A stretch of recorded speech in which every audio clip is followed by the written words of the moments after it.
56 আল্লাহু আকবার ওয়ালিল্লাহিল হামদু বিসমিল্লাহির রহমানির রহিম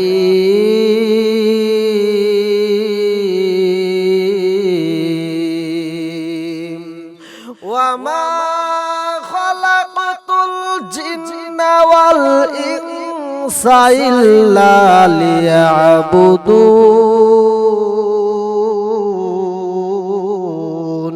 আমার আল্লাহ মানুষ এবং জিন জাতিরে বানাইছে রে একটা মাত্র উদ্দেশ্য আছে গো, ইল্লা লিয়াবুদুন, আমার আল্লাহর ইবাদত করার জন্য।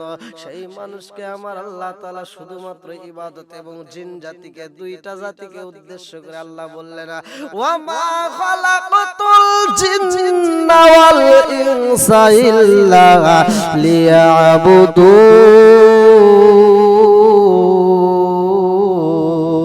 লিয়াবুদুন। আরে আল্লাহর ইবাদত চলবে গো,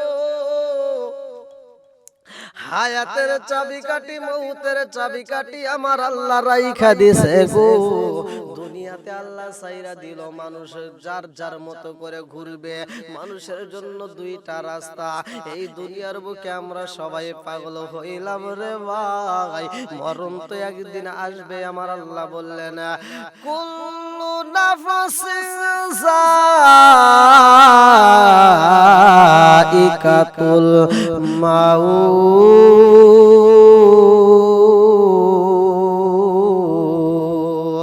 আরে মরণ নামকে একদিন ফল আমারও খাইতে হইব, সভাপতি সাহেবেরও খাইতে হইব, এলাকাবাসী সবারই একদিন খাইতে হইব। এই মরণ নামক ফল সবারই জীবনে একবার খাইতে হইব। ওই দিন, যেই দিন আমি খাবো রে, যেই দিনের সভাপতি খাইব গো, মসজিদের মাইকে আলান হইয়া যাইব। গ্রামবাসী পাড়া প্রতিবেশীরা সবাই কইব একটাবার তার চোখটা দেখে আসি, একটাবার তার মুখটা দেখে আসি, একটাবার তার ফেসটা দেখে আসি। জনমের মতো দেখার জন্য সবাই পাগল হইয়া যাইব। মানুষ আইব রে, আরে এক নজর দেখিতে মানুষ আইব রে। আর দেহ সেরে খাচার পাখি, দেহ সেরে খাচার পাখি,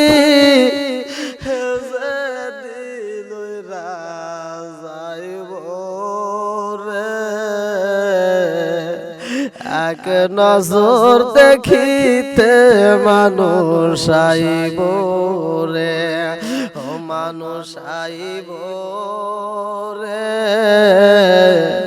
এক নজর দেখিতে মানুষ আইব রে। দেহ সেরে খাচার পাখি, দেহ সেরে খাচার পাখি, যেদিন উইরা যাইব রে, এক নজর দেখিতে মানুষ আইব রে। হঠাৎ একদিন আজরাইলে এই বাঁশি দিব রে আমার গলে, শেষ করিব আমারি জীবন পাগল মন। হঠাৎ একদিন আজরাইলে এই বাঁশি দিব রে আমার গলে, শেষ করিব আমারি জীবন পাগল মন। তুই মরিলে সঙ্গের সাথী, তুই মরিলে সঙ্গের সাথী, পাইবি না একজন পাগল মন। একবার বাবলি না রে তোর হইব রে মরণ পাগল মন একবার ভাবলি না রে তোর হইব রে মরণ বন্ধু বান্ধব আছে যত জানা যায় শিবের শত শেষ করিব আমারি দাফন পাগল মন বন্ধু বান্ধব আছে যত জানা যায় শিবের শত শেষ করিব আমারি দাফন পাগল মন তুই মরিলে সঙ্গের সাথী তুই মরিলে সঙ্গের সাথী পাইবি না একজন পাগল মন একবার ভাবলি না রে তোর হইব রে মরণ পাগল মন একবার ভাবলি না রে তোর হইব রে মরণ আরে মরণ যেই দিন আসবো রে ভাই কিসের বাড়ি কিসের গাড়ি কোনো কিছুই থাকবে না রে বন্ধু সব কিছু রাইখে যেতে হবে খালি হাতে রে ভাই সেই মালাকুল মউত আজরাইল রে প্রশ্ন করা হয় তুমি মানুষের জান কবজ করো গো তোমার ভিতর কি কোনো মায়া লাগেনি তোমার ভিতর কি একটু মায়া লাগে না তোমার অন্তরটা কি একটু কাঁপে না মালাকুল মউত আজরাইল কয় আমার ভিতর যদি মায়া দয়া থাকে গো কেমনে আমি দায়িত্ব পালন করব আল্লাহর বিকট সৃষ্টি আমি মউত আমার নাম ভবের লীলা সাঙ্গ করা হইল আমার কাম পিতা মাতা হরণ করি ইয়াতিম করি আওলাদকে ওয়ারণ করে কাদাই বাবা মা সেই মালাকুল মউত আজরাইল রে প্রশ্ন করা হয় তোমার ভিতর কি একটু মায়া লাগে না তোমার ভিতর কি একটু মায়া দয়া নাই মালাকুল মউত আজরাইল কয় আমার জীবনে আমি যত মানুষের জান কবজ করছি গো দুইজন মানুষের জান কবজ করতে যাই আমার ভিতর মায়া লাগিয়া গেছে আমার ভিতরে এত মায়া লাগছে গো দুইজন মানুষের জান কবজ করতে যাই রে জগৎবাসী আজরাইল পর্যন্ত চোখের পানি ফালাইয়া দিয়া কাঁদছে আজরাইল রে আমার আল্লাহ দায়িত্ব দিয়া দিছিল যাও যাও নদীর ভিতরে যাইবা নদীর ভিতরে একটা জাহাজ যাইব এই জাহাজটা যখন তুফান শুরু হয়ে যাইব ওই জাহাজের ভিতরে যতগুলো মানুষ থাকবে একে একে সবার জান কবজ করতে হইব আরে নদীর ভিতর দিয়া জাহাজ যাইবে জগৎবাসীরা একজন মহিলার জান কবজ করতে যায় মালাকুল মউত আজরাইল বলেছিল আল্লাহ গো এই নদীর ভিতরে পুরা জাহাজের মানুষ যত জাহাজের যাত্রী আছে গো সবার জান কবজ করব আমার মনে কোনো দুঃখ নাই কিন্তু কাঠের তক্তার উপরে যে মহিলাটা বসে গো ওই মহিলাটার জান কবজ করতে আমার মায়া লাইগা যায় বন্ধুরা রে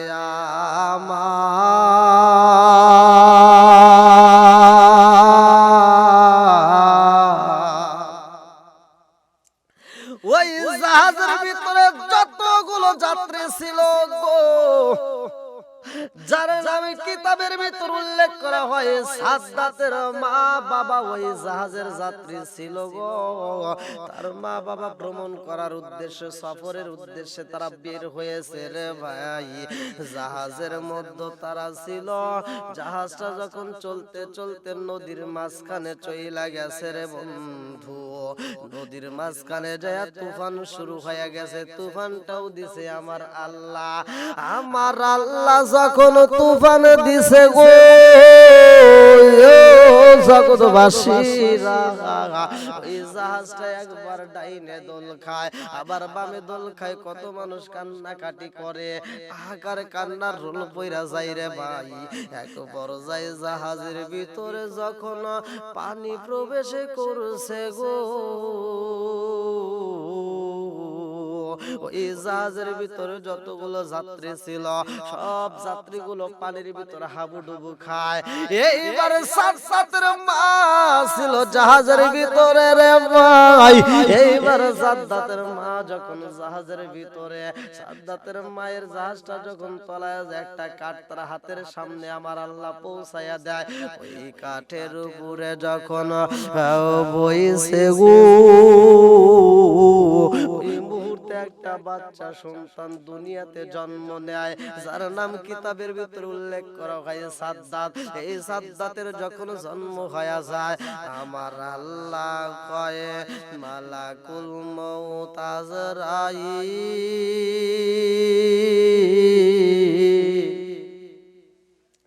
জাহাজের যত যাত্রী ছিল সবার কি জান কবজ করা হয়েছে নি? মালাকুল মউত আজরাইল কয় আল্লাহ, জাহাজের ভিতরে যত যাত্রী ছিল গো, সব যাত্রী জান কবজ করা হয়েছে গো। আল্লাহ এই জাহাজের ভিতরে একটা মাত্র যাত্রীরে জান কবজ করতে পারি নয়। যে মহিলাটা একটা তক্তার উপরে উঠতে বসে, আমার আল্লাহ কয় মালাকুল মউত আজরাইল ওই মহিলাটার জানটাও কবজ কইরা নিয়ে আসবা। মালাকুল মউত আজরাইল কয় আল্লাহ গো, ওই মহিলার জান কবজ করব রে আল্লাহ। একটা বাচ্চা সন্তান এই মুহূর্তে জন্ম হয়েছে, সেই বাচ্চাটার কি উপায় হইব? বাচ্চাটার জান কবজ করব নিয়ে আল্লাহ কয় মালাকুল মউত আজরাইল ওই বাচ্চার জান কবজ করতে হইব না, শুধু মায়ের জানটা কবজ করবা। আমি বললাম আল্লাহ গো, নদীর বাজে কালে জাহাজটা তলায়া গেছে গো, সব মানুষ মারা গেছে। এই মহিলাটার বাচ্চা নিয়ে মহিলাটা তক্তার উপরে আশ্রয় নিয়েছে। এই তক্তার উপর থেকে যদি মহিলাটার জান কবজ করা হয়, এই বাচ্চাটার উপায় কি হইব? এই বাচ্চাটাকে কে দেখবে? আরে মানুষের হায়াতের মউতের চাবিকাঠি আমার আল্লাহর হাতে গো। আমার আল্লাহ পবিত্র কোরআনুল কারীমের ভিতর 29 নম্বর পারায় প্রথম নম্বর পৃষ্ঠায় সূরা মুলকের 2 নম্বর আয়াতে বলে না, আল্লাযী খালাকা সাবআ সামাওয়াতিন তিবাকা আল্লাযী খালাকাল মাউতা ওয়াল হায়াতা লিয়াবলুয়াকুম আইয়ুকুম আহসানু আমালা। আল্লাহ বলে মানুষের হায়াত মউতের চাবিকাঠি আমার হাতে, আসমান জমিনটা বানাইছে আমার আল্লাহ। এইবার জাহাজের ভিতরে সব মানুষের জান কবজ করছো গো, ওই মহিলাটারও জান কবজ কইরা নিয়ে আসবা। মালাকুল মউত আজরাইল কয় ওই দিন আমার ভিতরে এত মায়া লাইগা গেছে গো। এই নদীর মাঝখান থেকে এই শিশু বাচ্চারে কেমনে কে দেখবে? একটা মানুষ নাই। ওই নদীর মাঝখানে যখন মহিলাটার জান কবজ করলাম, ওই বাচ্চাটা যেই তক্তার উপরে ছিল গো, আমি তাকায় দেখলাম তক্তাটা একটা স্রোতের পাকের সামনে পইরা গেছে। এত স্রোতের পাকের ভিতরে পইরা গেছে গো। তক্তাটা ঘুরতে ঘুরতে ফেনা সৃষ্টি হয়ে গেছে গো। ওই ফেনাটা এমন ভাবে জমা হয়ে গেছে, ওই পানির ভিতর পাকটের ভিতর যেই ফেনাটা সৃষ্টি হয়, এই ফেনাটা তখন ছিল গরম। এই গরম ফেনাটা বাচ্চাটার পুরা শরীরের ভিতরে লাইগা গেছে গো। আমার আল্লাহ ফেনার ভিতরে বাচ্চাটাকে হেফাজত করলো।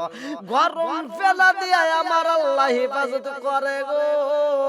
তক্তাটা ভাসতে ভাসতে চইলা যায় নদীর কিনারার দিকে রে বন্ধু। আমার আল্লাহর নীলা খেলা বোঝা যায় না। ওই নদীর কিনারে একটা বনের ভিতর থেকে বাঘ বের হয়, আরে বনের ভিতর থেকে সেই বাঘটা বের হয়। এই বাঘটার একটা বাচ্চা ছিল গো। এই বাচ্চাটা মারা যায়। এই বাচ্চাটা মারা যাওয়ার কারণে বাঘটা অসুস্থতার মধ্য দিয়ে পড়ে গেছে, কারণ তার দুধগুলো তো কোনো বাচ্চারে খাওয়াইতে পারে না। এইবার বাঘটা যখন পানির পিপাসা ছটপট করে গো, বনের ভিতর পানি পাওয়া যায় না। এইবার বাঘটা ছটপট করতে করতে আস্তে আস্তে নদীর কিনারায় আইসা যায়। আমার আল্লাহর নীলা খেলা বোঝা যায় না। কাউরে রাখে আমার আল্লাহ 10 তলায়, কাউরে রাখে আমার আল্লাহ 22 তলায়। এইবার বাঘ যখন নদীর কিনারায় দাঁড়াইছে গো, পানি পান করার জন্য বাঘ নিচে নামা শুরু কইরা দিছে গো। এইবার বাঘ যখন ধীরে ধীরে নদীর কিনারায় নামে রে ভাই, যেই ফেনাগুলো একত্রিত হয়ে রয়েছে, ওই ফেনার সামনে তক্তার কিছু অংশ দেখা যায়। বাঘের দুইটা পা তক্তার উপরে যখন লাফ দিয়া দিছে গো পানি পান করার জন্য, এমন সময় ছোট্ট বাচ্চার মুখের ভিতরে যখন এইবার বাঘের দুধ লাইগা গেছে গো, সঙ্গে সঙ্গে ছোট্ট বাচ্চা যখন বাঘের দুধ পান করে রে ভাই, বাঘে এইবার চিন্তা করে এত ছোট্ট বাচ্চা গো, এই পানির ভিতরে নদীর কিনারায় ওরে যদি আমি একবার খাই আমার ক্ষুধা নিবারণ হবে না, কিন্তু ওরে যদি আমি নিয়ে যাইতে পারি গো, আমি যেই ব্যথায় যন্ত্রণায় ছটফট করি এটার করতে হইব না। এইবার বাচ্চাটারে মুখের ভিতরে থাপা দিয়া গো আরে জঙ্গলের দিকে নিয়ে রওনা করেছে গো। এই বেঈমান সাজ্জাদকে এইবার বাঘে লালন পালন করে, বাঘের বাচ্চা হিসেবে বাঘ বহুত আদর করে, তাকে সুন্দর করে খাওয়াই রে ভাই। মানুষ হইয়া বাঘের ঘরে তার জীবন লালিত পালিত করে একমাত্র আমার আল্লাহ। এইবার সাজ্জাদ যখন বাঘের কাছে তাইকা আস্তে আস্তে বড় হয়, ছোট বাচ্চা শিশু বাচ্চা আস্তে আস্তে বড় হইতে হইতে পা ফালায়, এক পা দুই পা কইরা হাঁটে গো। ওই বাচ্চাটারে খাই না, বাচ্চা এবার হাঁটা চলাফেরা করে, বনের ভিতর ঘোরাফেরা করে, বাঘ কোনোদিনও তারে টাচ করে না, কোনোদিনও তারে খাওয়ার জন্য কোনো নেশা করে না রে ভাই। তারে নিজের সন্তান মনে কইরাই আদর করে, নিজের সন্তান মনে কইরাই তারে লালন পালন করা হয়। এই বেঈমান সাজ্জাদ যখন বড় হয়, এইবার বনের ভিতরে থাইকা চিন্তা করে আমি হইলাম মানুষ, আমি কেন জঙ্গলের ভিতর বাঘের সাথে রাত কাটাবো, এটা তো সম্ভব না। এইবার সাজ্জাদ চইলা যায় বনের ভিতর থেকে বের হয়া, এইবার বাদশার দরবারে যাইয়া বাদশার কাছে সাজ্জাদ আশ্রয় নিছে গো। সেইখান থেকে বাদশার কাছে থাইকা লালন পালন শুরু হয়ে যায় আরেক জীবন। এইবার বাদশার দরবারে সাজ্জাদ কাজকর্ম করে গো। বাদশাও তারে ভালোবাসে। এক পর্যায়ে বাদশাহিত্ব পায়া যায় সাদ্দাত। এই বেঈমান সাদ্দাত যখন রাষ্ট্রপতি হয়ে যায়, এইবার বেঈমান লক্ষ লক্ষ টাকার মালিক হয়, রাজপ্রাসাদ সে নিজেই চালায়, জনগণকে বলে আমার কোনো কিছুর অভাব নাই, আমি এখন যা ইচ্ছা তাই করতে পারি, কার কি প্রয়োজন সব কিছু দিতে পারি। এইবার বেঈমান সাদ্দাত এমন খারাপ হয় গো, টাকার নেশায় পইরা, ধন দৌলতের মোহে পইরা গো। এই বেঈমান সাদ্দাত বলে আমি আর এভাবে থাকতে পারি না, আমি একটা জান্নাত তৈরি করতে চাই দুনিয়াতে, আমি এমন একটা জান্নাত বানাবো গো, যেই জান্নাত আল্লাহ বানাইছে আমি এরকম একটা জান্নাত বানাইতে চাই। এইবার সাদ্দাত যখন কামলা দিয়া রাজপ্রাসাদের ভিতরে কাজ শুরু কইরা দিছে গো, জান্নাত বানানোর জন্য কাজকর্ম রেডি করে ফেলায়। সমস্ত কাজকর্ম যখন করতে করতে করতে করতে জান্নাতটা যখন রেডি হয়ে যায়, বেঈমান সাদ্দাত জনগণকে বোঝায় আমি এত সুন্দর একটা জান্নাত বানাবো গো, পৃথিবীর বুকে আমার জান্নাত থাকবে শ্রেষ্ঠ, মরার পরে যেই জান্নাত সেটা যেতে হবে না, আমার জান্নাতের ভিতরে গেলে আরাম আয়েশের কোনো কিছুর অভাব হবে না।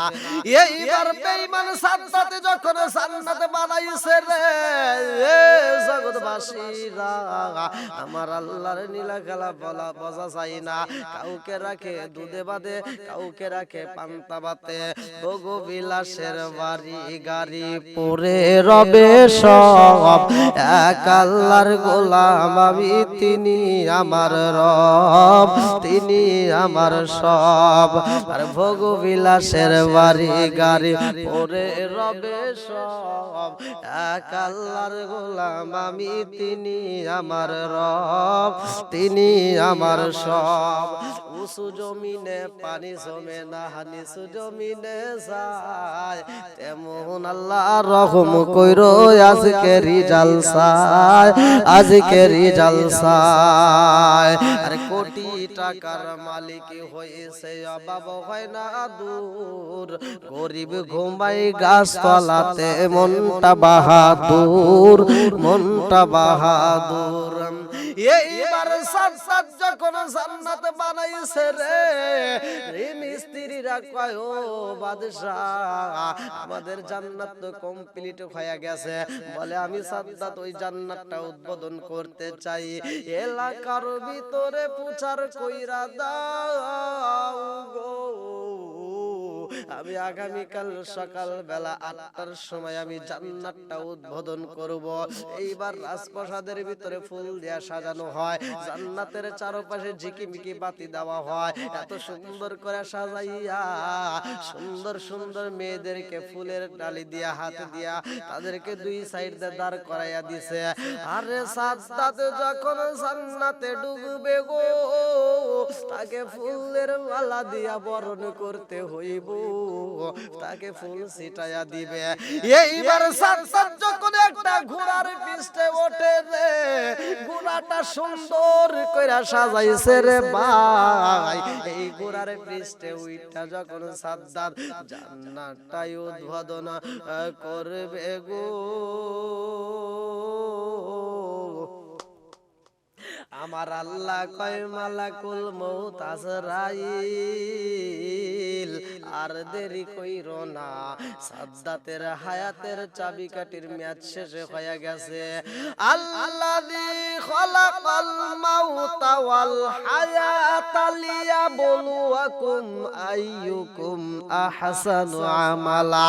আল্লাহ কয় হায়াতের চাবিকাঠির সময় শেষ হয়ে গেছে রে, যা যা যা, ও জান্নাত উদ্বোধন করবে এমন সময় ওর নাই, ওর মেয়াদ টাইম শেষ হয়ে গেছে, তাড়াতাড়ি যাও। এইবার মালাকুল মউত আজরাইল আইব রে,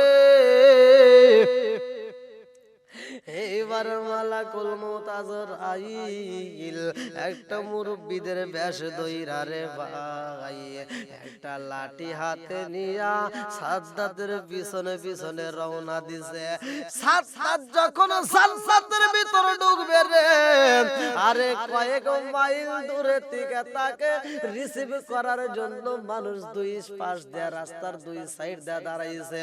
সবাই ফুল ছিটাইয়া দেয়, সবাই ফুলের মালা দেয়, এত আদর করে, এত মারহাবা দেয়।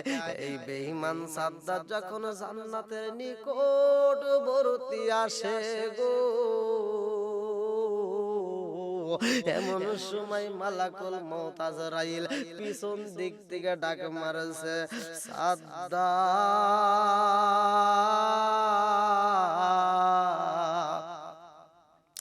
সাজ্জাদ চিন্তা করে ব্যাপারে কি আমার এমন ভাবে জীবনে কেউ নাম ধরে ডাক দেয় না, আজকে আমি জান্নাত উদ্বোধন করব গো, আর আমার নাম ধরে ডাক দেয়, এত বড় সাহস কার হইল?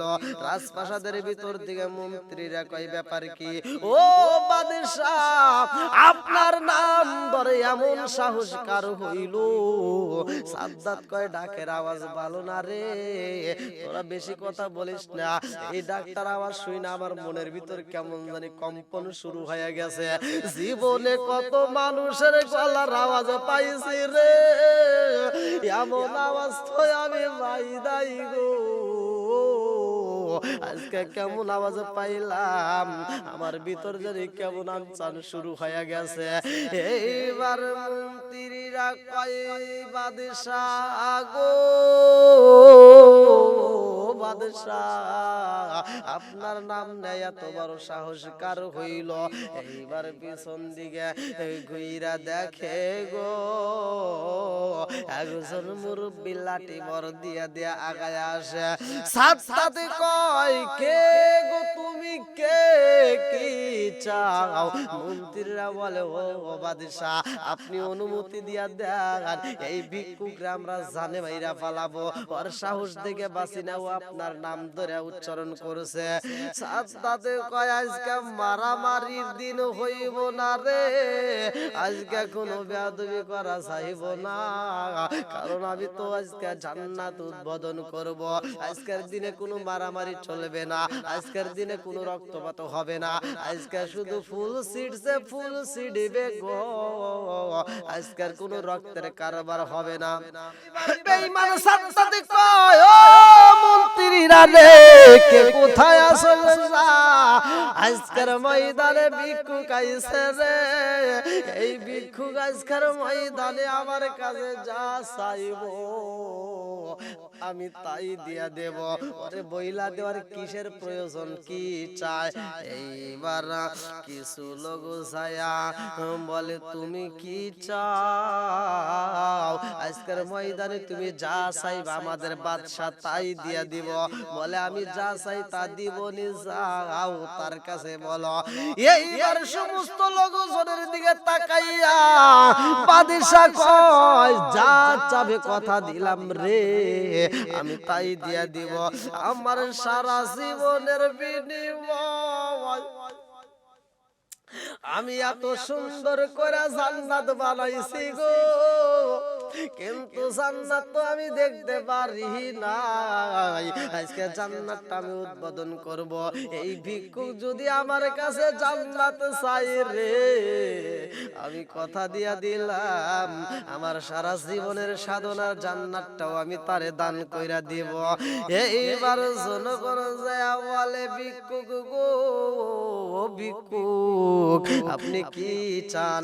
আজকে আমাদের বাদশার দরবারে আপনি যা চাবেন তাই পাবে না, আমাদের বাদশা বইলা দিছে আজকের ময়দানে আপনি যদি তার বানানো জান্নাত চান গো, আপনাকে জান্নাতটাও দান করে দেওয়া হইব। এইবার ভিক্ষুক কয়, আমি তোমাদের সাথে কথা বলতে চাই না গো, আমি সাজ্জাদের সাথে কথা বলতে চাই। এইবার সাজ্জাদের সামনে যায়া কয়, হে বাদশা গো, আজকের ময়দানে আমি যা চাবো আপনি তাই দিতে চান? বলে হ্যাঁ আমি তাই দিতে চাই। বলে আমি তো আপনার কাছে কোনো কিছু নিতে আসি নয়, আমি আসছি আপনার জান কবজ করার জন্য, আপনার রূহ নেওয়ার জন্য। এইবার সাদ্দাত দুর্বল হয়ে গেছে গো। সাদ্দাতে কান্দে রে, গ্রামবাসীরা, পাড়া প্রতিবেশীরা, রাজ দরবারের সব উজির নাজির সবাই সাদ্দাতের দিকে তাকায়া বলে, বাদশাহ গো আপনি কেন চোখের পানি ফালান? কারণটা কি, আপনার কি হয়েছে? ও বাদশাহ, আজকের দরবারে আপনি যা চাবেন আমরাও তাই দিতে পারি, আপনার জন্য আমরা জীবনটা দিতে পারি। বাদশাহ গো আপনি চোখের পানি ফালায়া কানবেন না, আপনার কি সমস্যা হয়েছে? বাদশাহ কয় আমার কি হয়েছে গো, আমার জীবনের আলোটা বন্ধ হয়ে যায়।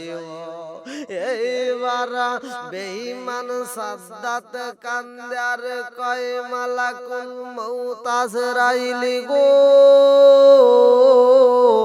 ও আজরাইল, আমি জানি সবারই তো মরতে হইব, কুল্লু নাফসিন যায়কাতুল মাউত, এই মরণ নামক ফল তো সবারই খাইতে হইব, আবারও খাইতে হবে আমি জানি গো। তারপর আমি আজকের ময়দানে তোমার কাছে আমি একটা জিনিস চাই। এই দিবানি বলে কি চাও? বেঈমান সাদ্দাত বলে আমি আজকের ময়দানে তোমার কাছে চাই, ও মালাকুল মউত আজরাইল গো, পারবানি আজকে আমার একটু টাইম দিতে, শুধু জান্নাতটা আমি মনের মতো দেখব রে, আমি জান্নাতটা ভ্রমণ করব গো, শুধু উদ্বোধন কইরা দিয়া যাব। আমি জানি মরণ নামক ফলটাই আমার খাইতে হইব। মালাকুল মউত আজরাইল কয়, বাদশাহ গো আপনি জান্নাত উদ্বোধন করতে চান, এই টাইমটা পর্যন্ত আপনার দেওয়া তো দূরের কথা, আপনি যেই ঘোড়ার পৃষ্ঠের উপর বসে আছেন গো, এই ঘোড়াটা এক কদম আগাবে এমন কোন সময় নয়, এক কদম আগানোর মতো সময় এই টাইমটাও আমি দিতে পারবো না। হঠাৎ একদিন আজরাইল বাঁশি দিব রে আমার গলে, শেষ করিব আমারই জীবন পাগল মন। হঠাৎ একদিন আজরাইল ফাঁসি দিব রে আমার গলে, শেষ করিব আমারই জীবন পাগল মন। তুই মরিলে সঙ্গের সাথী, তুই মরিলে সঙ্গের সাথী, পাইবি না একজন পাগল মন। একবার বাবুলি রে তোর হইব রে মরণ পাগল মন, একবার বাবুলি রে তোর হইব রে মরণ। বন্ধু বান্ধব আছে যত, এই জানাজা শিবের শত, শেষ করিব আমারই দাফন পাগল মন। বন্ধু বান্ধব আছে যত, এই জানাজা শিবের শত, শেষ করিব আমারই দাফন পাগল মন। তুই করিলে সঙ্গের সাথী, তুই মরিলে সঙ্গের সাথী, পাইবি না একজন পাগল মন। একবার বাবলি না রে তোর হইব রে মরণ পাগল মন। একবার